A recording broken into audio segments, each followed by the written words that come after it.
একজন মুসলিম পুরুষের জন্য কি কোনো খ্রিস্টান নারীকে বিয়ে করা জায়েজ? যদি হ্যাঁ হয়, তবে কি কোনো শর্ত আছে? তিনি কি তাকে বিয়ে করতে পারেন যদিও সে যিশুকে আলাইহিস সালাম ঈশ্বর বলে বিশ্বাস করে? এটি একটি অত্যন্ত গুরুত্বপূর্ণ প্রশ্ন যা নিউ ইয়র্ক ইউএসএ থেকে ভাই আব্দুল করিম করেছেন। প্রশ্নটা হলো, একজন মুসলিম পুরুষের জন্য কোনো খ্রিস্টান মেয়ে বা আহলে কিতাবের কোনো মেয়েকে বিয়ে করা জায়েজ কি না, কোনো শর্ত আছে কি না, তিনি কি তাকে বিয়ে করতে পারেন যদি সে বিশ্বাস করে যিশু ঈশ্বর? একজন মুসলিম পুরুষের কোনো খ্রিস্টান মেয়েকে বিয়ে করার বিষয়ে আল্লাহ পবিত্র কোরআনে সূরা মাইদা 5 নম্বর অধ্যায়ে 5 নম্বর আয়াতে স্পষ্টভাবে উল্লেখ করেছেন যে তোমাদের জন্য হালাল করা হয়েছে যা কিছু ভালো ও পবিত্র। তোমাদের জন্য হালাল করা হয়েছে আহলে কিতাবদের খাদ্য, এবং তোমাদের জন্য বিয়েতে হালাল করা হয়েছে সতী সাধ্বী মুমিন নারী, মুহসানাত বা সতী মুমিন নারী, এবং আহলে কিতাবদের মধ্য থেকে সতী সাধ্বী নারী। সুতরাং কোরআনের এই আয়াতের ভিত্তিতে কোরআন খুবই স্পষ্ট, এবং এটি বলে যে একজন মুসলিম পুরুষ আহলে কিতাব থেকে একজন সতী নারীকে বিয়ে করতে পারে। কিছু লোক আছে যারা বলে যে ঠিক আছে, নবীর সময়ে আহলে কিতাবরা বিশ্বাস করত না যে যিশু ঈশ্বর ছিলেন ইত্যাদি। যারা এই কথা বলে তারা ভুল বলছে। তারা জানে না যে কোরআন স্পষ্টভাবে উল্লেখ করেছে যে আহলে কিতাব খ্রিস্টানরা সূরা মাইদা অধ্যায় 5 আয়াত 72-এ বিশ্বাস করত যিশু ঈশ্বর। তারা কুফরি করত এই বলে যে তারা তৃত্ববাদে বিশ্বাস করত, সূরা মাইদা অধ্যায় 5 আয়াত 73, এবং আমি পরে এটিতেও আসবো। তবে অধিকাংশ আলেম তাদের সবাই বলেন যে এটি জায়েজ যতক্ষণ পর্যন্ত সে সতী হয়। সেখানে একটা মানদণ্ড আছে, শর্ত আরোপ করা হয়েছে যে আহলে কিতাব থেকে আপনি কোন নারীকে বিয়ে করতে পারবেন, এবং কোরআন সূরা মাইদা অধ্যায় 5 আয়াত 5-এ প্রতিটি অভিব্যক্তি বলে যে আপনি মুমিনদের মধ্য থেকে সতী নারীকে বিয়ে করবেন, এবং আহলে কিতাব থেকে মুহসানাত বা সতী নারীকে বিয়ে করতে পারেন। শর্ত হলো তাকে সতী হতে হবে। এখন এই শর্তের ভিত্তিতে আপনি সতী নারীর কাছে ন্যূনতম যা আশা করতে পারেন, সতী হায়ের জন্য, মুহসানাত হওয়ার জন্য বিভিন্ন শর্ত রয়েছে। ন্যূনতম সর্বনিম্ন শর্ত হলো তাকে কুমারী হতে হবে। এবং আজও আমরা দেখতে পাই, যেহেতু প্রশ্নটা ইউএসএ নিউ ইয়র্ক থেকে করা হয়েছে, আজ আমরা জানি যে পশ্চিমা দেশগুলোর পরিসংখ্যান অনুযায়ী তারা বলে যে স্কুলের 90% মেয়ে তাদের কুমারিত্ব হারায়। অন্যান্য পরিসংখ্যানে বলা হবে মেয়েটি কলেজ বিশ্ববিদ্যালয় পার করার সময় 95% কুমারিত্ব হারায়। কেউ কেউ বলে 98%। এমনকি আপনি যদি ইউরোপ বা যুক্তরাজ্যের পরিসংখ্যান জানেন, তাদের বেশিরভাগ পরিসংখ্যান প্রায় সবাই বলে যে একজন নারী যখন বিশ্ববিদ্যালয় পাশ করে, কেউ কেউ বলে 95% কুমারিত্ব হারায়, কেউ বলে 96, কেউ বলে 97, কিন্তু তাদের সবাই একমত যে এটা 95%-এর বেশি। সুতরাং মুহসানাত বা সতী হওয়ার ন্যূনতম মানদণ্ড হলো আপনাকে কুমারী হতে হবে। আরও অনেক মানদণ্ড আছে। সুতরাং এর ভিত্তিতে আপনি খুব কমই এমন কোনো নারী খুঁজে পাবেন, বিশেষ করে পশ্চিমা দেশে, যে সতী হবে। এবং আমি মুম্বাইয়ে জন্মগ্রহণ করেছি, আমি আমার জীবন মুম্বাইয়ে কাটিয়েছি। মুম্বাই থেকে আমার মেডিকেল কলেজ পাশ করেছি, এবং আমার মনে আছে যে আমি মেডিকেল কলেজ পাশ করার পরে একবিংশ শতাব্দীর শুরুতে 2002 সালে বা 2001 সালে মুম্বাইতে একটা এইডস সম্মেলন হয়েছিল, এবং সেই সম্মেলনের পরিসংখ্যান অনুযায়ী আমাদের বলা হয়েছিল যে মুম্বাইতে গড়ে 70% মেয়ে তাদের 10ম শ্রেণী পাশ করার আগেই কুমারিত্ব হারায়। এবং এটা আমার কাছে মর্মান্তিক ছিল। মুম্বাই, ভারত, আমেরিকার চেয়ে পশ্চিমা দেশের চেয়ে অনেক বেশি রক্ষণশীল, এবং এটা 20 বছর আগের কথা। সুতরাং আজ আমরা জানতে পারছি যে এই একবিংশ শতাব্দীতে একজন নারীর পক্ষে সতী থাকা খুবই কঠিন, বিশেষ করে পশ্চিমা দেশগুলোতে, এবং এখন এটা প্রাচ্য দেশগুলোতে আসছে। এবং আলেমরা তাদের বেশিরভাগই নিরুৎসাহিত করেন, যদিও এটা জায়েজ, কিন্তু তারা বলেছেন যে তাদের সতী হতে হবে। তো আপনি আহলে কিতাব থেকে সতী নারী, একজন সতী খ্রিস্টান নারী কোথায় পাবেন? এবং এমনকি যদি বিয়ে করেন, আমরা দেখতে পাই যে সমস্যাগুলো এরপর অভূতপূর্ব। মুসলিম পুরুষ কোনো খ্রিস্টান বা ইহুদি মেয়েকে বিয়ে করার পর বিয়ে সফল না হওয়ার সম্ভাবনা অনেক বেশি। এবং আমরা দেখতে পাই যে পোশাকের ধরন আলাদা, খাওয়ার ধরন আলাদা, আচরণের ধরন আলাদা। এবং কল্পনা করেন পরিষ্কার পরিচ্ছন্নতা সেখানে নেই। কল্পনা করেন খ্রিস্টান নারী ঋতুস্রাবের সময় স্বামীকে নাও জানাতে পারেন, এবং আমরা জানি ঋতুস্রাবের সময় সহবাস করা হারাম। সে কি নিজেকে খুব ভালোভাবে পরিষ্কার করতে পারবে? খাদ্যাভ্যাস আলাদা। এবং পশ্চিমা বিশ্বটা কোনো অস্বাভাবিক নয় যে অনেক মুসলিম পুরুষ খ্রিস্টান নারীকে বিয়ে করে, এবং এই পুরুষগুলো আসলে খুব একটা ধর্ম পালনকারী মুসলিম নয়। তাই তাদের আমরা যা করতে দেখি তা হলো বিয়ের পর যখন তারা মুদির দোকানে যায়, তারা তাদের স্ত্রীর জন্য মদ কিনছে, তারা তাদের স্ত্রীর জন্য শুকরের মাংস কিনছে, তারা হয়তো নিজেরা পান করে না, কিন্তু তারা তাদের স্ত্রীর জন্য কিনছে। তাদের অনেকে হয়তো বিয়ের আগে পান করতো, অনেকে পান করতো না, কিন্তু বিয়ের পর মদ পান করা শুরু করে। এই সব বিষয় খুবই সাধারণ, এবং আমরা দেখতে পাই যে অনেক সময় যদি বিয়েটা না টেকে তাহলে এটা বিবাহ বিচ্ছেদে শেষ হয়। এবং যখন বিবাহ বিচ্ছেদ হয় এবং যদি আপনার সন্তান থাকে, তাহলে আপনার মোহাম্মদ, আপনার আব্দুল্লাহ, আপনার আব্দুর রহমান, আপনার ফাতেমা, আপনার খাদিজা চর্চা যাচ্ছে। তাই আমি ব্যক্তিগতভাবে আমার মত পরে দেব। অতিরিক্ত মানদণ্ড, বেশিরভাগ আলেমে কোনো মুসলিম পুরুষকে আহলে কিতাব থেকে কোনো নারীকে বিয়ে করতে উৎসাহিত করেন না। এটা জায়েজ, কিন্তু মানদণ্ড হলো যে আপনার মুসলিম হতে হবে। আর আপনি কোথায় মুসলিম পাবেন? এবং এমনকি আপনি যদি একজন পান, তারপরেও সেখানে সমস্যা থাকে। তাই একজন ধার্মিক মুসলিম তিনি কখনোই এতে জড়াবেন না।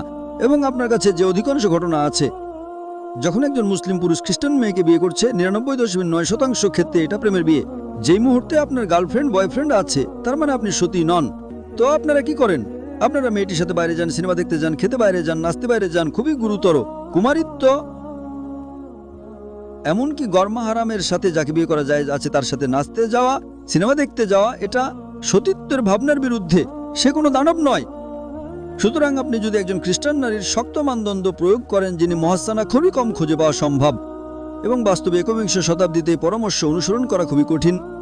আর আমরা জানি বিয়ের পর যে সমস্যাগুলো হতে পারে। ইবনে আব্বাস রাদিয়াল্লাহু আনহু বলেন, একজন মুসলিম পুরুষ কেবল ইসলামী রাষ্ট্রে আহলে কিতাব নারীকে বিয়ে করতে পারে। সে কোনো খ্রিস্টান নারী বা ইহুদি নারীকে বিয়ে করতে পারে না, যদি সেটা কোনো বিদেশিতে সে হয়। এবং একদল আলেম আছেন যারা ইবনে আব্বাস রাদিয়াল্লাহু আনহু এই মতের সাথে একমত, এবং এমনকি আমিও এই মতের সাথে একমত। কারণ যদি আপনি কোনো অমুসলিম দেশে একটি খ্রিস্টান মেয়েকে বিয়ে করেন এবং যদি কিছু ঘটে, তাহলে তারা তাদের আইন অনুসরণ করবে, তারা ইসলামী আইন অনুসরণ করবে না। যদি তাদের বিবাহ বিচ্ছেদ হয়, তাহলে আপনার সন্তানেরা, যেমন আমি উল্লেখ করলাম, মোহাম্মদ, সুলতান, আব্দুল্লাহ, ফাতেমা, চার্চে যাবে। তাই স্বাভাবিকভাবে এটা আদৌ অনুৎসাহিত করা হয় না। তাই আমি ইবনে আব্বাস রাদিয়াল্লাহু আনহুর মতের সাথে একমত যে এটা জায়েজ একজন খ্রিস্টান নারীকে বিয়ে করা। 1 নম্বর সতী হতে হবে, এবং 2 নম্বর ইসলামী রাষ্ট্রে। ইবনে আব্বাস রাদিয়াল্লাহু আনহুর মতের সাথে একমত হওয়ার পাশাপাশি ব্যক্তিগতভাবে আমার আরেকটি শর্ত আছে, কোরআনের উপর আমার অধ্যয়নের ভিত্তিতে। আমি আলেম হওয়ার দাবি করি না, আমি জ্ঞানের একজন ছাত্র, এবং আমার বিশেষত্ব ইসলাম এবং তুলনামূলক ধর্মতত্ত্ব। তাই কোরআনের ভিত্তিতে আমার অতিরিক্ত মানদণ্ড আছে। এটি আমার মানদণ্ড নয়, এটি কোরআনের উপর আমার অধ্যয়ন। যেমন আমি আগে উল্লেখ করেছি, সূরা মাইদার শুরুতে আল্লাহ সূরা মাইদা 5 নম্বর অধ্যায়ের 5 নম্বর আয়াতে খুব স্পষ্ট যে তোমাদের জন্য হালাল করা হয়েছে যা কিছু ভালো ও পবিত্র, তোমাদের জন্য হালাল আহলে কিতাবধারীদের খাদ্য। এবং আয়াতটি চলতে থাকে, তোমাদের জন্য বিয়েতে হালাল করা হয়েছে মুমিন সতী নারীদের এবং আহলে কিতাব থেকে সতী নারীদের। এই আয়াতটি আছে।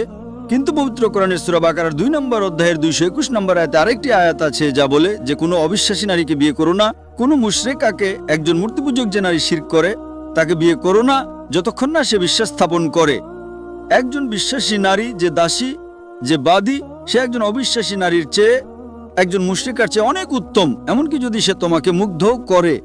তার মানে কোরআন সূরা বাকারা অধ্যায় 2 আয়াত 221 খুবই স্পষ্ট যে একজন মুসলিম কেবল একজন মুমিনাকে বিয়ে করতে পারে। একজন মুসলিম কোনো মুশরিককে বিয়ে করতে পারে না, অমুসলিমকে বিয়ে করতে পারে না যতক্ষণ না সে মুসলিম হয়। একজন মুসলিম নারী যে দাসী, একজন বাদী, সে একজন মুশরিকার চেয়ে, একজন অবিশ্বাসী নারীর চেয়ে অনেক উত্তম, এমনকি যদি সে তোমাকে মুগ্ধও করে।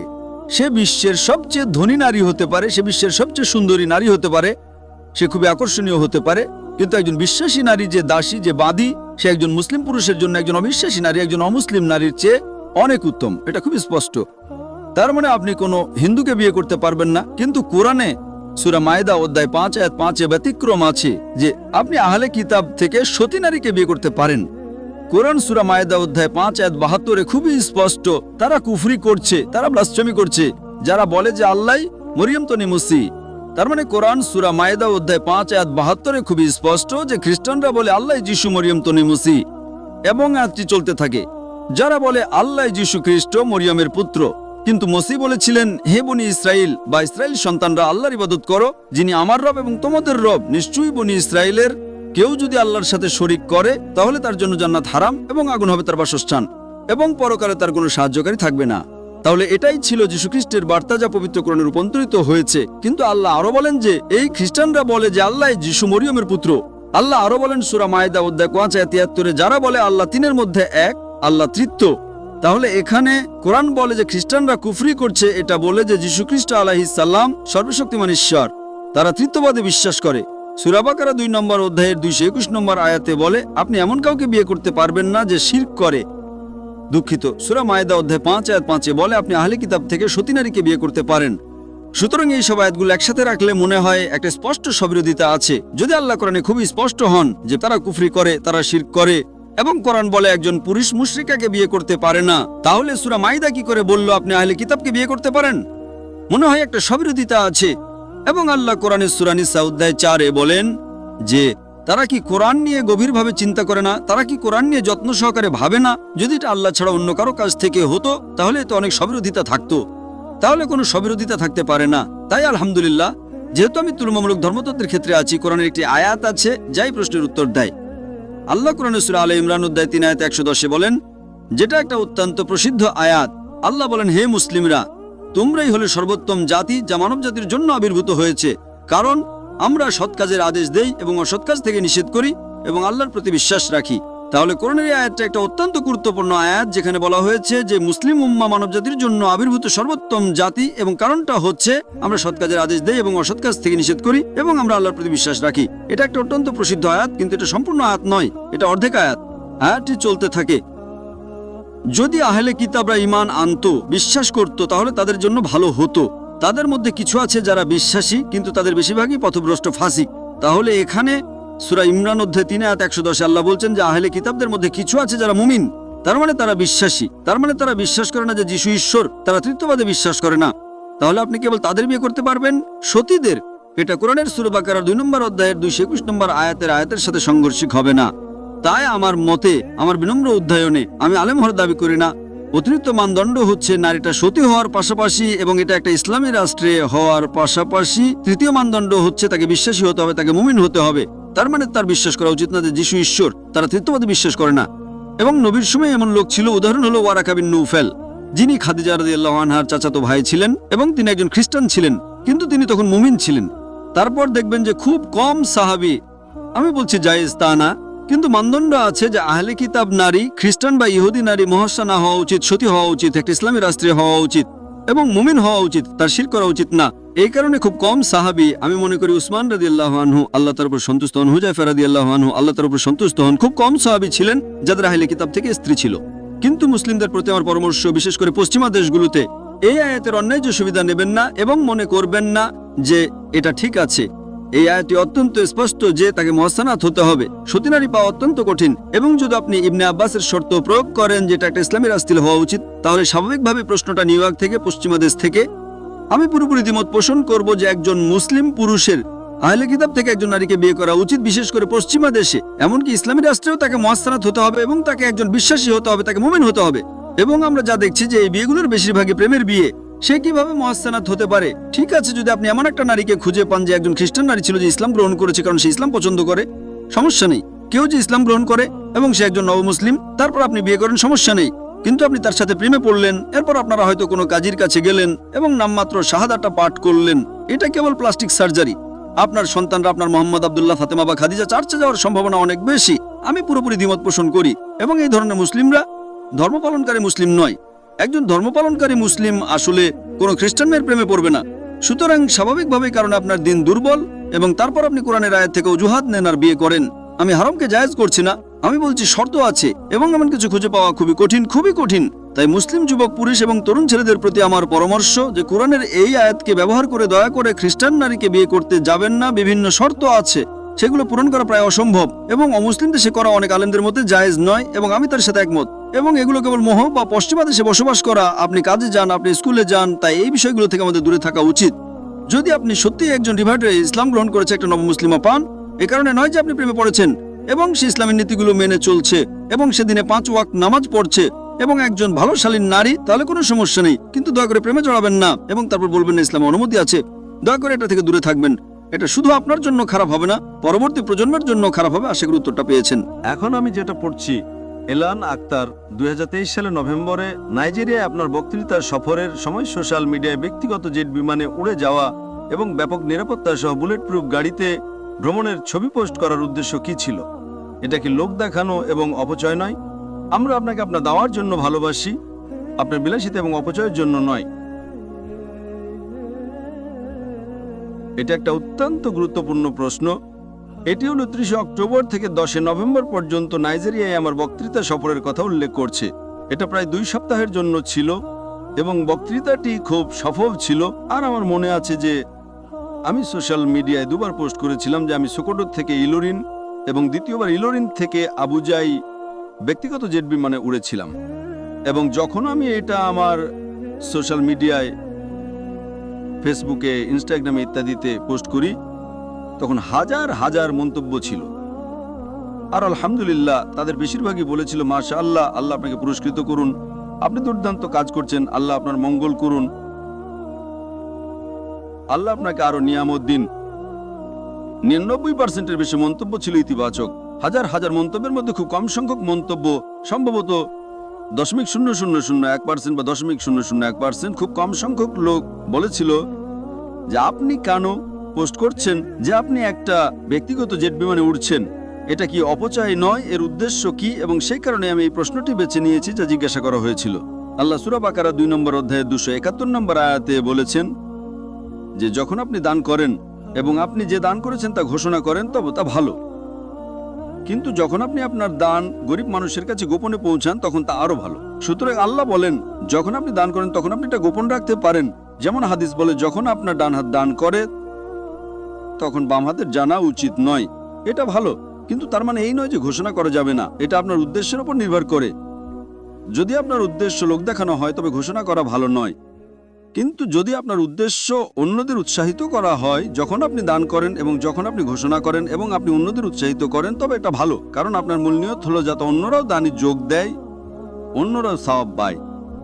সুতরাং যদি আপনার দান ঘোষণা করার কারণ লোক দেখানো হয় যে ঠিক আছে আমি দান করেছি, তবে এটা ভালো নয়, চুপ থাকাই ভালো। কিন্তু যদি আপনি ঘোষণা করছেন যাতে আরো লোক যোগ দেয়, তাহলে চুপ থাকার চেয়ে ঘোষণা করা ভালো। আর সেই কারণে আপনারা হয়তো জানেন যে মাত্র 2 সপ্তাহ আগে আমি পেনাংয়ের সাবেক উপমুখ্যমন্ত্রী একজন রাজনীতিবিদের বিরুদ্ধে মামলা জিতেছি। আমি তার বিরুদ্ধে একটা মামলা জিতেছি। অনেকেই আমার মানহানি করেছে, আমার বিরুদ্ধে নির্বিকলকিত লিখেছে এবং মালয়েশিয়ার আদালত আমাকে ক্ষতিপূরণ হিসেবে 1.52 মিলিয়ন রিঙ্গিত দিয়েছে, যা $3,20,000 সমান বা 2.7 কোটি ইন্ডিয়ান রুপির সমান। আমি যা করেছি এবং সেই মধ্যে 7 নভেম্বর আমাকে টাকা দিয়েছি এবং আমি পুরো অর্থ ফিলিস্তিনিদের জন্য দান করেছি। আমি যে কারণে ঘোষণা করেছি তা হলো যাতে এটা অন্যদেরও অংশগ্রহণে উৎসাহিত করে যে আমি করেছি এবং অন্যরা অনুসরণ করবে। এটা লোক দেখানোর জন্য ছিল না। একইভাবে এখন যখন আপনি বিশ্লেষণ করবেন যে আমি 2বার পোস্ট করেছি যে আমি একটা ব্যক্তিগত জেট বিমানে ভ্রমণ করেছি, আপনারা যদি আমার আলোচনা জানেন, আমি সর্বদাই সরলতা সম্পর্কে কথা বলি। অপচয় হওয়া উচিত নয়, অপ্রয়োজনীয় বিলাসিতা হওয়া উচিত নয়। যদি অপচয়ের কথা বলেন, আমি আপনাকে বলি আমি এই ব্যক্তিগত জেট বিমানটির জন্য একটা পয়সাও দেইনি। আয়োজক ব্যক্তিগত জেট বিমানে উঠছিলেন, সেখানে ইতিমধ্যে 13টি আসন ছিল, তাই আমি এবং আমার পরিবার তাদের সাথে যোগ দিয়েছিলাম। আমরা যদি তাদের সাথে যোগ না দিতাম তাহলে হয়তো আমাদের সাধারণ বা বাণিজ্যিক বিমানে যাওয়ার জন্য বিমানের টিকিটের জন্য অর্থ প্রদান করতে হতো। তাই বলা যে আমি অতিরিক্ত খরচ করেছি একেবারেই ভুল। আমি অতিরিক্ত খরচ করিনি, আমি টাকা বাঁচিয়েছি। সুতরাং এটা মোটেও অপচয় নয়। কিন্তু আমি কেন এটা পোস্ট করলাম? আপনারা যদি দেখেন যে আমি সর্বদা বলি এবং আমি লোকদেরও বলি যে দেখো, যাতে আপনার জীবনটা সহজ হয়, যদিও আপনি বিজনেস ক্লাসে ভ্রমণ করার সামর্থ্য থাকে, ইকোনমি ক্লাসে ভ্রমণ করুন। এবং আমি আল্লাহর রহমতে তা করি। আমি ফার্স্ট ক্লাসে ভ্রমণ করার সামর্থ্য রাখি, কিন্তু আমি লোকদের যা বলি আপনি ইকোনমি ক্লাসে ভ্রমণ করুন। একটা বিজনেস ক্লাস সাধারণত ইকোনমি ক্লাসের চেয়ে 4 থেকে 6 গুণ বেশি ব্যয়বহুল। আপনি যদি ইকোনমি ক্লাসে একটু অস্বস্তিতে ভ্রমণ করেন, এটা খুব বেশি খারাপ নয়, আপনি সেই পরিমাণটা দান করতে পারেন। এবং আমি আমার সারা জীবনে তাই করেছি। শুধুমাত্র একটা ক্ষেত্রে যখন জরুরি অবস্থা ছিল, আমাকে সেই শহরে থাকতে হবে আর ইকোনমিক ক্লাসে কোনো টিকিট ছিল না, আমি আমার সারা জীবনে গত 30 বছরের ভ্রমণে মাত্র একবার বিজনেস ক্লাসের জন্য অর্থ প্রদান করেছি। এটা ভিন্ন কথা যে যখন আমাকে সরকারের গেস্ট হিসেবে ডাকা হয় এবং তারা আমাকে বিজনেস ক্লাসে, ফার্স্ট ক্লাসে টিকিট দেয়। আমি অনেক ভ্রমণ করেছি, আমি অনেকবার ব্যক্তিগত জেট বিমানে গিয়েছি, অনেকবার। এমন না যে আমি সেটা চেয়েছিলাম। এর কারণ হলো আজ বিশ্ব একটা গ্লোবাল ভিলেজে পরিণত হয়েছে এবং আপনি দেখতে পাবেন একটা ট্রেন্ড আছে যা সোশ্যাল মিডিয়ায় দেখা যায়, সেটা ফেসবুক হোক, ইনস্টাগ্রাম, হোয়াটসঅ্যাপ, ইউটিউব হোক, যে লোকেরা রোল মডেল খোঁজার চেষ্টা করে এবং আমরা দেখতে পাই যে দুর্ভাগ্যজনকভাবে বেশিরভাগ লোকই তাদের অনুসরণ করে যারা সঠিক পথে নেই। তারা রক সিঙ্গার হোক, তারা অভিনেতা হোক, তারা নর্তকী হোক বা পপ সিঙ্গার বা হয়তো খেলোয়াড় ইত্যাদি, সুতরাং আমরা দেখতে পাই যে এই ট্রেন্ড আছে। তাই যা আমি করেছি তা হলো আলহামদুলিল্লাহ আল্লাহ সুবহানাহু ওয়া তাআলার রহমতে পোস্টে ছিল। আলহামদুলিল্লাহ, মাশাআল্লাহ, আল্লাহর রহমত। যখন আপনি দেখেন যে সাধারণত এই জিনিসগুলো সেই সব সেলিব্রিটিদের সাথে ঘটে যাদের দিকে মানুষ তাকিয়ে থাকে, তাই এখানে পোস্ট করার আমার মূল কারণটা ছিল এটা দেখানো যে আল্লাহ সুবহানাহু ওয়া তাআলা তার বান্দাদের নিয়ামত দেন। তাই মূল কারণ লোক দেখানো ছিল না, মূল কারণটা ছিল বিশ্বকে বলা যে যখন আপনি আল্লাহ সুবহানাহু ওয়া তাআলার পথে কাজ করেন, যখন আপনি আল্লাহ সুবহানাহু ওয়া তাআলার পথে সংগ্রাম করেন, যখন আপনি তার বাণী প্রচার করতে যান, আল্লাহ আপনাকে শুধু আখিরাতে বরকত দেন না, আল্লাহ আপনাকে এই দুনিয়াতেও দেন।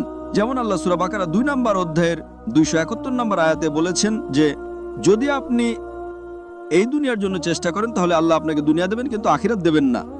এবং আল্লাহ বলেন যদি আপনি আখিরাতে চেষ্টা করেন তাহলে আমি আপনাকে আখিরাত দেবো এবং দুনিয়াও দেবো। তাহলে আমি শুধু বিশ্বকে বলছি যে আমি একজন দায়ী, আমি আল্লাহ সুবহানাহু ওয়া তাআলার জন্য আমার জীবন উৎসর্গ করেছি, আমি এটা আখিরাতের জন্য করছি।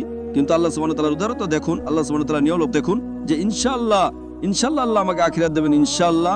আমরা তার জন্য দোয়া করি, আমরা জানি না কিন্তু আমরা তার জন্য দোয়া করি, কিন্তু আল্লাহ সুবহানাহু ওয়া তাআলা আমাকে এই দুনিয়াও দিচ্ছেন। বিশ্বের কতজন মানুষ ব্যক্তিগত জেট বিমানে ভ্রমণ করেছেন? হয়তো 0.0001%। তাহলে এতজন লোক 800 কোটি মানুষের মধ্যে ব্যক্তিগত জেট বিমানে ভ্রমণ করার পার্সেন্টেজটা অবশ্যই 0.0001%। তাহলে কল্পনা করেন আল্লাহ, আমরা এটার জন্য করছি না। আমি কখনোই বিজনেস ক্লাসের জন্য মাত্র একবার ছাড়া ফার্স্ট ক্লাসের জন্য কখনোই পয়সা দিইনি, যদিও আমাদের সামর্থ্য ছিল। আল্লাহ আমাদের দিয়েছেন।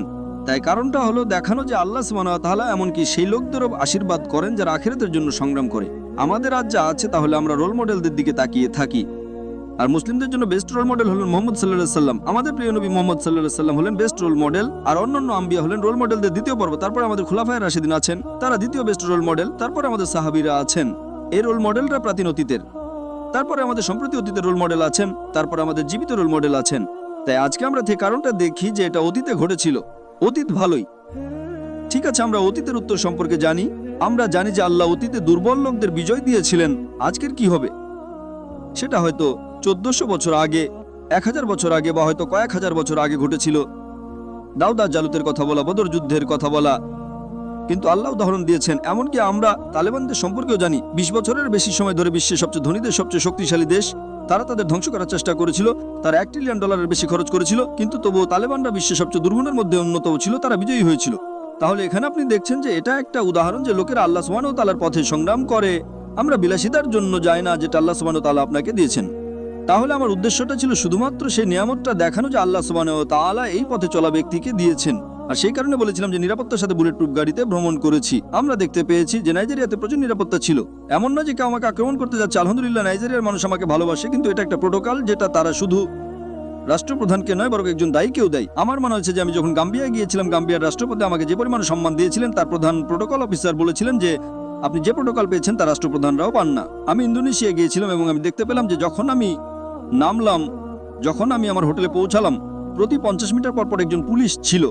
তাই যখন আমি নামলাম থেকে আমার গন্তব্য অর্থাৎ হোটেল পর্যন্ত রাস্তায় শত শত বা হাজার হাজার পুলিশ ছিল। আমি হতবাক হয়েছিলাম। এমন একটা প্রোটোকলে আমি কখনো ছিলাম না যে এত কিলোমিটার ধরে প্রতি 25 থেকে 50 মিটারের পুলিশ আছে। আমি হতবাক হয়েছিলাম।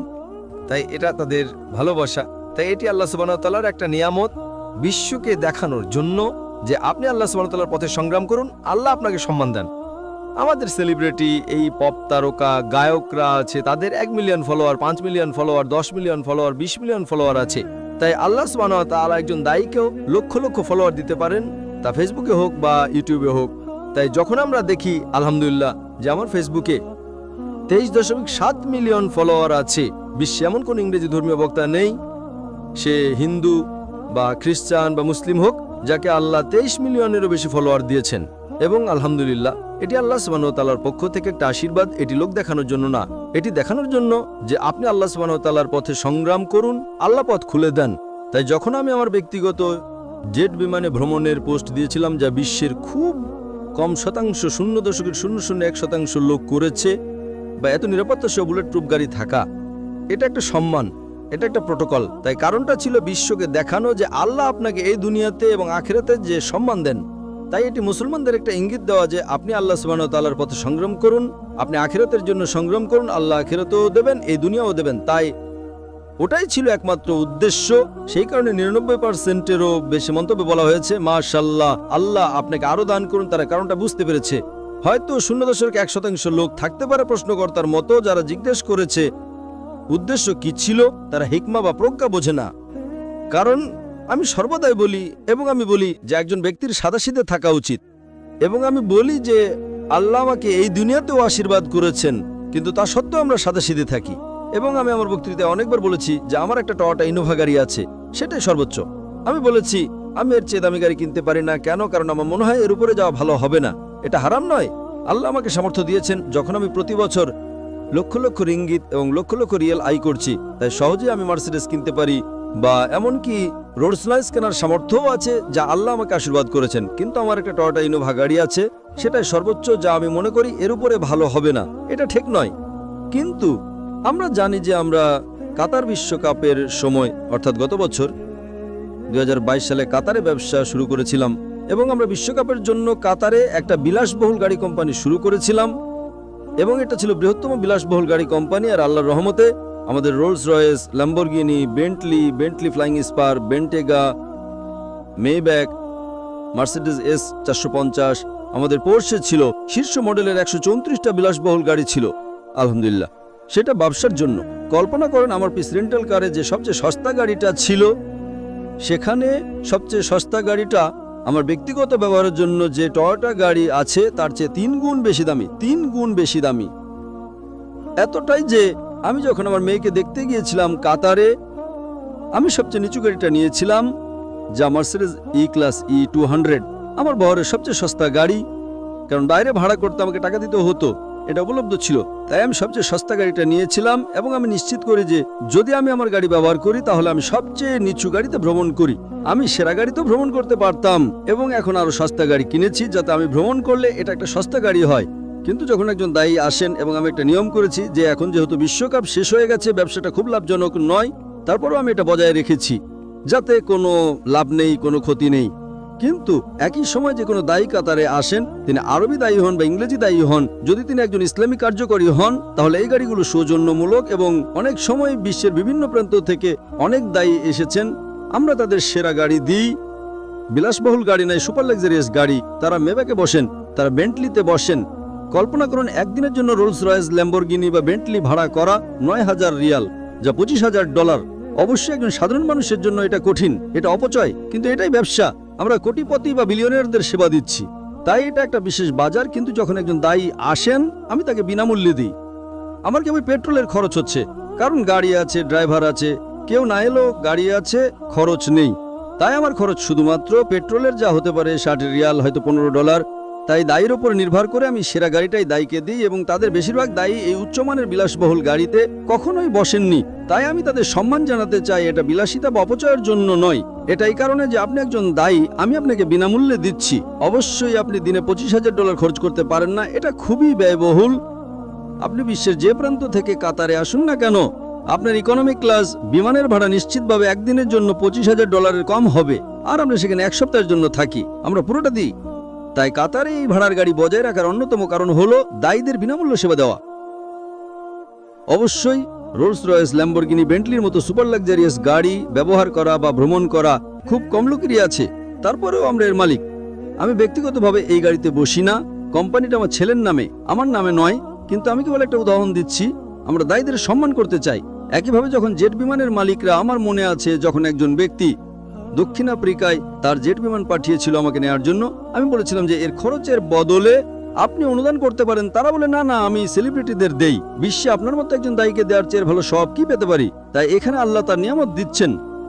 তাই যখন আমাদের শত শত অন্যান্য পোস্টিংও ছাড়াও এই পোস্টিংগুলো থাকে, এটা প্রতিবার বিশ্বকে দেখানোর জন্য কেবল মাত্র কয়েকটা পোস্ট, যে আল্লাহ সুবহানাহু ওয়া তাআলা এমন একজন ব্যক্তিকে আশীর্বাদ করছেন যিনি আল্লাহ সুবহানাহু ওয়া তাআলার পথে কাজ করেন। এটা মানুষের জন্য একটা উদাহরণ যে এটাই সেই নিয়ামত যা আল্লাহ আপনাকে দেন।